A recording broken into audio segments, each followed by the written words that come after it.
Hello les devs et bienvenue dans cette deuxième session.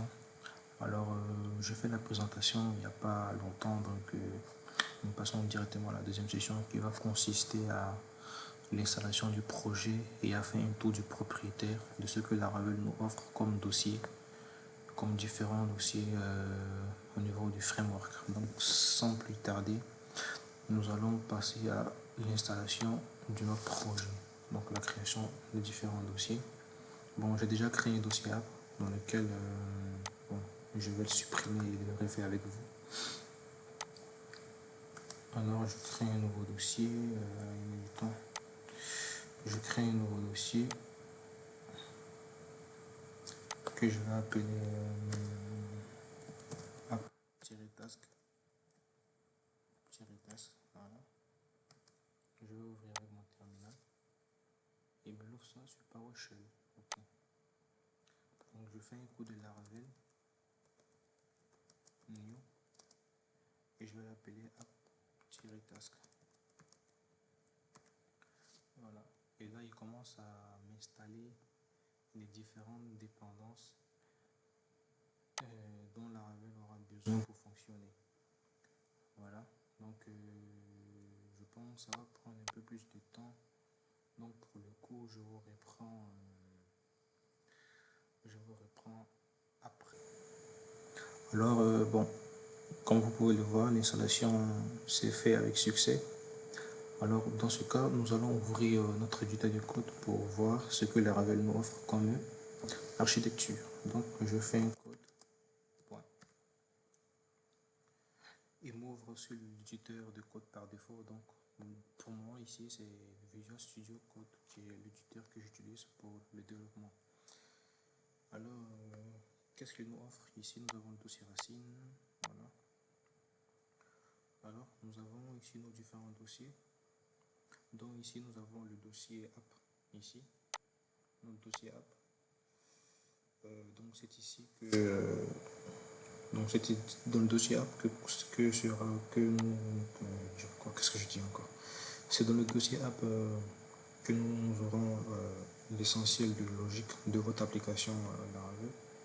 Donc, c'est là que se trouvent les modèles, les contrôleurs, les politiques, les fournisseurs, les services, donc les services providers notamment. Donc ici nous avons ici dans le dossier app, nous avons ici le dossier modèle dans lequel se trouvent différents modèles. Nous avons le dossier HTTP, nous avons le contrôleur, nous avons un dossier exception, nous avons le dossier console avec le kernel.php et tout. Nous avons aussi le dossier Bootstrap aussi. Donc dans le dossier Bootstrap, le dossier Bootstrap contient juste les fichiers qui chargent l'application Laravel. Donc les fichiers app.php et autoload.php. L'autoload, c'est plus pour charger les différents fichiers en fait. Les différentes classes dont nous aurons besoin et tout.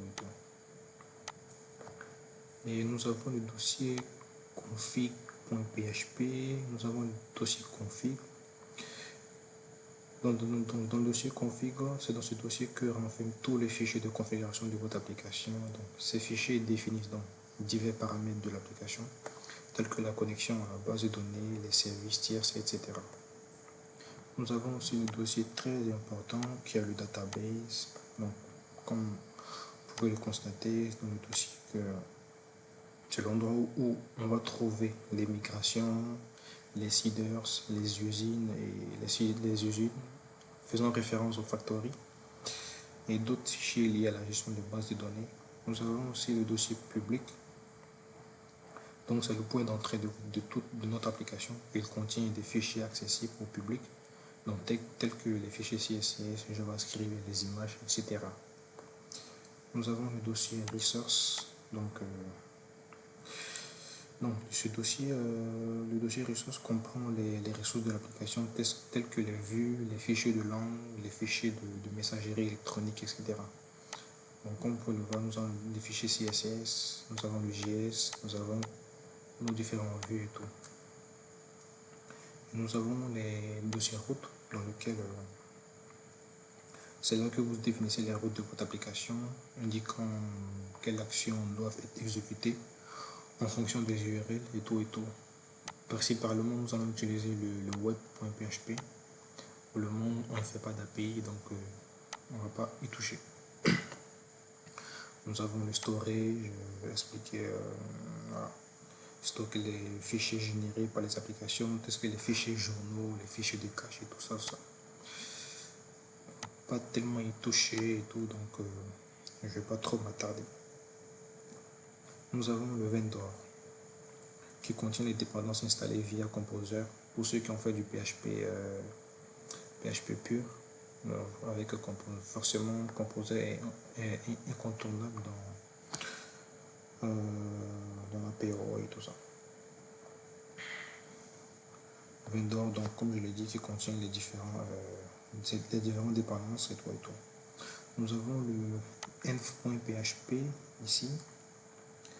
Donc l'importance du fichier donc env qui contient les variables d'environnement pour votre application. Donc vous devrez souvent personnaliser ce fichier avec des informations telles que les informations de la base de données qui est là, donc DB connection, le host, le numéro de port, le nom de la base de données, le username et le password.